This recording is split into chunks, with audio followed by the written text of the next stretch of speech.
di tanah yang kering, rindukan air. Demikianlah jiwaku rindu Engkau. Ku memandangmu di tempat kudus, dan ku melihat kemuliaan-Mu. Ku berdiam di bawah naungan sayap-Mu, dan ku dapati kekuatan baru. Sebab kasih setia-Mu lebih dari hidup, kebaikan-Mu melimpah atasku. Jiwaku melekat kepadamu Tuhan, betapa ku merindukan-Mu. Sebab kasih setia-Mu lebih dari hidup, kebaikan-Mu melimpah atasku. Jiwaku melekat kepadamu Tuhan, betapa ku merindukan-Mu, betapa ku merindukan-Mu, betapa ku merindukan-Mu.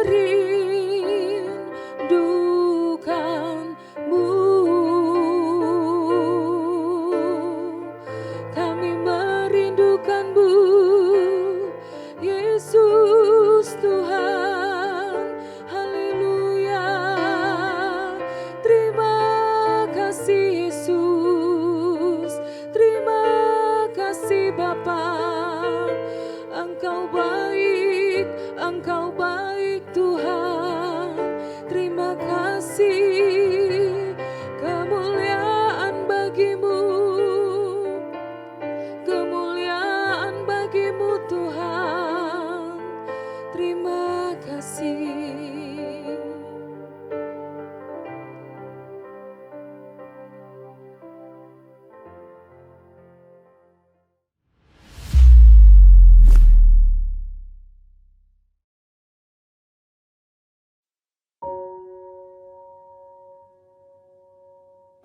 Shalom Bapak Ibu Saudara, pada hari ini kita akan belajar kebenaran firman Tuhan yang terambil di dalam kitab Roma pasal 8 ayat 28. Dan saya akan bacakan.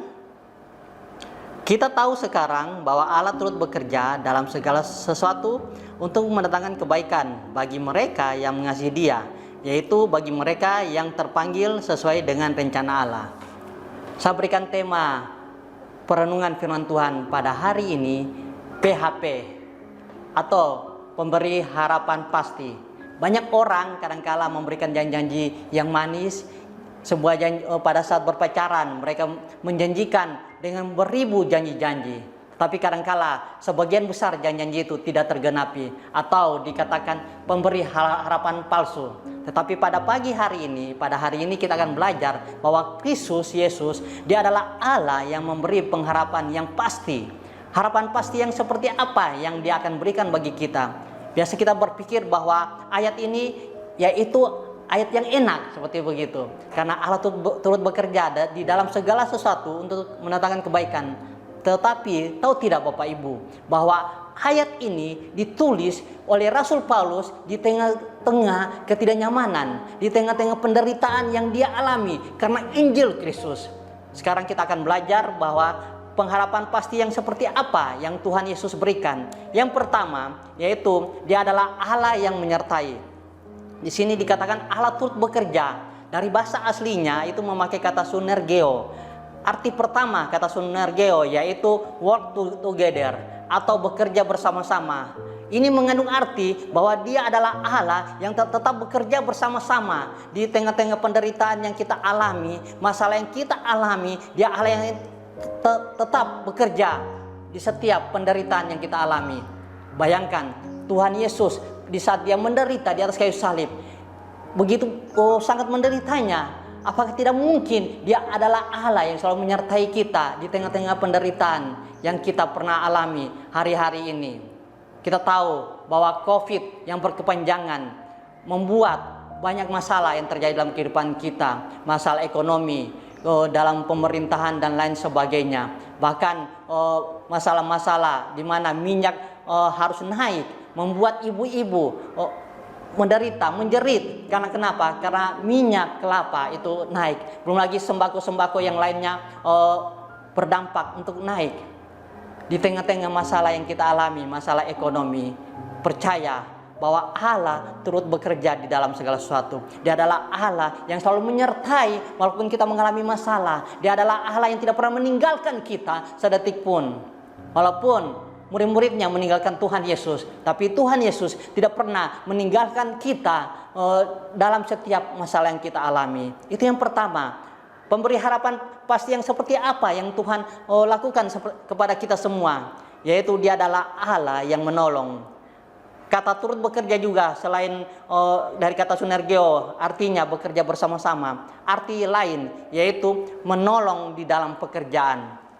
Artinya bahwa Dia adalah Allah yang memberikan harapan pasti, karena Dia adalah Allah yang menolong kita di dalam setiap masalah-masalah yang kita hadapi. Dia bukan hanya Allah yang menyertai kita, yang menemani kita, tapi Dia adalah Allah yang menolong kita di tengah-tengah masalah yang kita hadapi. Percaya, di saat kita mulai lemah, Dia adalah Allah yang menolong kita. Bahkan firman Tuhan mengatakan dalam Filipi 4 ayat 13 bahwa segala perkara dapat kita tanggung dalam Dia yang telah memberikan kekuatan. Allah tidak pernah berjanji di saat kita dalam kehidupan kita mengalami masalah, Dia mengambil segala masalah kita. Tidak. Dia tidak pernah berjanji di saat kita mengiring Tuhan, jalan kita mulus-mulus. Tidak. Tapi Dia adalah Allah yang berjanji di saat kita menjalani kehidupan kita penuh dengan masalah, penuh dengan tantangan. Dia adalah Allah yang selalu Yang menolong kita, memberikan kita kekuatan sehingga kita mampu menjalani setiap masalah yang kita hadapi. Kita mampu menghadapi tantangan-tantangan di depan kita. Jangan pernah takut dengan tantangan itu. Jangan pernah gentar dengan tantangan itu. Karena kenapa? Dia adalah Allah yang menolong kita. Dia adalah Allah yang menyertai dan juga sekalian menolong kita, memberikan kita kekuatan. Dan yang terakhir, pemberi harapan pasti yang seperti apa yang Tuhan janjikan kepada kita. Di situ dikatakan bahwa, saya bacakan kembali lagi ayat 28, yaitu bagi mereka yang terpanggil sesuai dengan rencana Allah. Yang ketiga, Dia adalah Allah yang menyelamatkan. Kita semua telah dipanggil dalam rencana keselamatan. Kita semua bukan hanya dipanggil, tetapi kita dipilih untuk sebuah karya keselamatan. Artinya kita adalah orang-orang pilihan Dia. Dia adalah Allah yang menyelamatkan kehidupan kita. Tahu tidak bahwa penulis dari kitab Roma, Rasul Paulus, di saat dia mengalami tantangan, di saat dia menulis kitab Roma ini, 7 tahun kemudian dia akan mengalami hukuman mati di mana? Di kota Roma. Kenapa dia tidak takut dengan kematian itu? Karena dia yakin bahwa di balik kematian ada keselamatan kekal yang Tuhan telah janjikan. Itu adalah sebuah pengharapan bahwa Dia adalah Allah yang menyelamatkan. Di tengah kematian ada jaminan kekal, yaitu kehidupan kekal selama-lamanya. Itu yang menjadi pengharapan kita. Di saat kita mengalami tantangan, masalah, kita mengiring Kristus dan begitu banyak masalah, jangan pernah takut. Karena kenapa? Karena Dia adalah Allah yang menyelamatkan kita. Di balik kematian ada keselamatan. Sehingga Rasul Paulus mengatakan, hidup bagi Kristus dan mati adalah keuntungan. Keuntungan karena kenapa? Karena pertama, jaminan keselamatan kekal telah menanti kita. Kedua, ada upah yang telah menantikan kita di surga. Sehingga di tengah-tengah mengiring Kristus, di saat kita mengalami masalah, tantangan, jangan pernah takut dan gentar. Dia pemberi harapan yang pasti. Karena kenapa? Dia adalah Allah yang memberikan jaminan keselamatan itu. Bukan mudah-mudahan, bukan insya Allah, tetapi kepastian keselamatan di dalam Yesus Kristus. Karena dia adalah Allah yang turun ke bumi dan dia mati dan bangkit menyelamatkan dosa-dosa kita. Dan dia naik ke surga menyediakan tempat bagi kita semua untuk menyelamatkan kehidupan kita. Jadi pada hari ini ada 3 hal pelajaran yang kita bisa ambil, yaitu Yesus Kristus pemberi harapan pasti. Harapan pasti yang seperti apa? Yang pertama, dia adalah Allah yang menyertai kehidupan kita di tengah-tengah kesulitan, tantangan yang kita hadapi. Yang kedua, dia adalah Allah yang menolong kita, menolong dalam arti memberikan kekuatan di saat kita menghadapi masalah. Dan yang ketiga, dia adalah Allah yang menyelamatkan, memberikan jaminan yang pasti, yaitu jaminan keselamatan, hidup kekal di surga, dan upah yang telah menunggu kita di saat kita menghadap ke rumah Bapa di surga. Amin. Untuk firman Tuhan, mari kita tunduk kepala, kita berdoa. Terima kasih Bapa untuk firman-Mu pada hari ini yang kami telah renungkan. Engkau Yesus pemberi harapan pasti, harapan bahwa Engkau Allah yang selalu menyertai kami di tengah-tengah masalah tantangan yang kami hadapi. Engkau Allah yang menolong kami di saat kami mulai lemah. Engkau Allah yang memberikan kami kekuatan. Itu bukti pertolongan-Mu Tuhan, sehingga kami kuat menghadapi masalah-masalah yang kami hadapi. Dan Engkau Allah memberikan harapan yang pasti, yaitu jaminan kekal di surga. Bukan mudah-mudahan, tetapi kepastian di dalam Kristus Tuhan, yaitu kepastian keselamatan. Terima kasih Bapa untuk pengharapan yang pasti di dalam Yesus Kristus Tuhan. Kuatkan jemaat-Mu bahwa mereka tetap beriman teguh kepada Engkau Tuhan. Terima kasih Tuhan, ini doa kami hanya dalam nama Tuhan Yesus Kristus kami telah berdoa. Haleluya, amin.